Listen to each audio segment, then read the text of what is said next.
On a quiet hill at the edge of a sleeping village, there stood a little house with a silver roof that shimmered whenever the moon came out. In that house lived a small girl named Eliana, who loved the night more than anyone else in the world. Every evening, while other children closed their curtains and drifted into bed, Eliana would sit by her round window and gaze up at the stars. She believed the sky was alive, that the moon listened, and that every star carried a tiny secret. Her grandmother used to tell her, "If your heart is gentle and your wish is true, the moon may answer you one day." Eliana never forgot those words. One evening, when the sky was deep blue and the first stars had begun to twinkle, Eliana noticed something unusual outside her window. A soft golden light danced across the garden. She leaned closer and saw a tiny lantern floating above the lavender bushes. It was no bigger than her hand, glowing warmly as it bobbed gently in the air. Eliana opened the window. Cool night air rushed in, carrying the sweet scent of flowers. The lantern drifted toward her and hovered at eye level. Tied to its handle was a little ribbon of silver silk. Eliana carefully untied it and found a small note tucked beneath the bow. It read, "For the child who still believes. Follow the light." Eliana's eyes widened. She glanced back at her room. Her patchwork quilt was folded neatly on her bed, her slippers sat by the door, and the little wooden fox on her shelf seemed to smile at her as if to say, "Go on." So Eliana slipped on her shoes, wrapped her soft blue shawl around her shoulders, and climbed out into the moonlit garden. The floating lantern moved ahead of her, leading the way through the gate, past the sleepy roses, and down a narrow path she had never noticed before. The path shimmered like it had been sprinkled with stardust. The village behind her grew quiet and small. Soon Eliana reached a silver forest where the leaves sparkled like glass and the branches whispered in the breeze. The lantern glowed brighter there, painting golden circles on the ground. As she stepped between the trees, she heard a soft rustling sound. Out from behind a mushroom ring came a small white rabbit wearing a tiny velvet vest. "Ah," said the rabbit, bowing politely, "you must be the one." Eliana blinked. The one the moon sent for," said the rabbit. "We've been waiting." "We?" Before Eliana could ask another question, the forest around her came alive. A hedgehog in a tiny scarf peeked from beneath a fern. A family of mice wearing acorn caps waved from a tree root. An owl with silver feathers swooped down silently and perched above her. "We need your help," said the owl in a low, calm voice. Eliana's heart fluttered. "My help?" The owl nodded toward the sky. "The moonbeam flower is fading." Eliana looked up. High above the treetops, at the center of a distant hill, she could see a pale silver glow flickering weakly. "The moonbeam flower blooms only once each year," the owl explained. "Its light fills dreams with kindness, courage, and peace. Without it, children may have restless nights, sad dreams, and fearful hearts." Eliana's face softened. "Then we have to save it." The lantern bobbed happily as if it agreed. The white rabbit hopped forward.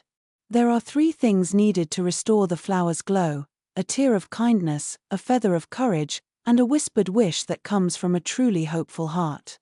Eliana listened carefully. "The tear of kindness lies near the mirror pond," said the hedgehog. "The feather of courage belongs to the midnight bird on the windy cliff," said the owl. "And the whispered wish," the rabbit smiled, "that must come from you." Eliana took a slow breath and nodded. "Then let's go." The lantern floated ahead once more, and the woodland creatures followed. Their first stop was the mirror pond, hidden deep in the silver forest. The water was so still it reflected the stars perfectly, as if the sky had fallen and settled upon the earth. At the pond's edge sat a young fox with amber fur, crying softly. Eliana knelt beside him. "What's wrong?" The fox looked up with shining eyes. "I was gathering dew pearls for my family, but I dropped them into the water. Now I have nothing to bring home." Eliana peered into the pond. Tiny glowing pearls rested among the reeds beneath the surface. Without hesitation, she removed her shoes, rolled up her sleeves, and stepped carefully into the cold water. It was deeper than it looked, and slippery stones shifted beneath her feet, but she kept going until she reached the reeds. One by one, she gathered the glowing dew pearls and brought them back to shore. The young fox stared at them in amazement. "You did that for me?" Eliana smiled. Of course. The fox's eyes filled again, but this time his tears were bright and warm. One sparkling tear fell into Eliana's hand and turned into a tiny crystal drop. "The tear of kindness," whispered the owl. The lantern glowed brighter. Next they traveled to the windy cliff beyond the forest. Clouds brushed the mountain's edge, and the path grew steep and narrow. Eliana could hear the wind singing through the rocks. At the very top stood the midnight bird, larger than any bird Eliana had ever seen. Its feathers shimmered black and blue like the night sky itself. The bird fixed one bright eye on her. "To earn a feather of courage," it said, "you must cross the bridge of echoes." Eliana turned and saw an old stone bridge stretching over a dark chasm. Mist curled up from below, and the wind howled through the gap. She swallowed hard. As she stepped onto the bridge, strange voices began to echo around her. "You are too small. You should go back. You are not brave enough. What if you fail?" Eliana's knees trembled for a moment. She wanted to run, but then she remembered the sleeping children the owl had spoken of. She remembered peaceful dreams, soft nights, and gentle hearts. She thought of the little silver-roofed house on the hill. She thought of her grandmother saying, "If your heart is gentle and your wish is true." So Eliana lifted her chin and kept walking. The voices grew louder, but she spoke over them, her voice small yet steady. "I may be small," she said, "but I came to help. I may be afraid, but I am still moving forward. And I will not turn back." Step by step, she crossed the bridge. When she reached the other side, the wind suddenly stilled. The midnight bird bowed its great head and gently released one shimmering feather, dark as midnight with silver at the tip. "The feather of courage," said the owl. The lantern glowed brighter still. At last they climbed the hill of the moonbeam flowered. At its peak stood a single blossom of silver-white petals, tall and delicate, glowing faintly in the moonlight. Its light flickered weakly, as if it were trying very hard not to disappear. Eliana approached slowly. The owl placed the crystal tear at the flower's roots. The white rabbit laid the feather across its petals. Now only one thing remained. "The whispered wish," said the hedgehog softly. Eliana closed her eyes. She thought for a long moment, not about toys, sweets, or treasures, but about something deeper. Then she bent close to the fading flower and whispered, "I wish for every child who feels lonely to find comfort. For every child who feels afraid to feel safe. For every child who has forgotten how to hope, to dream again." For a heartbeat, everything was still.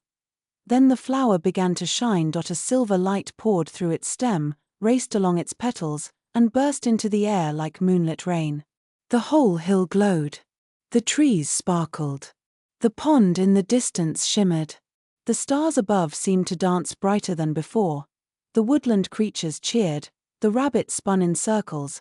The mice clapped their tiny paws. The fox laughed. Even the owl's solemn eyes twinkled with joy. The moonbeam flower was restored. Then something even stranger happened. A path of light stretched from the flower all the way up into the sky, reaching toward the moon itself. The golden lantern rose into the air and hovered before Eliana one last time. A soft voice, gentle as moonlight on water, filled the hilltop. "You listened. You cared. You were brave. And you wished not for yourself, but for others." Eliana looked up, and though she could not see a face, she knew somehow that the moon was speaking to her. "For this," said the voice, "you will always carry a little moonlight within you."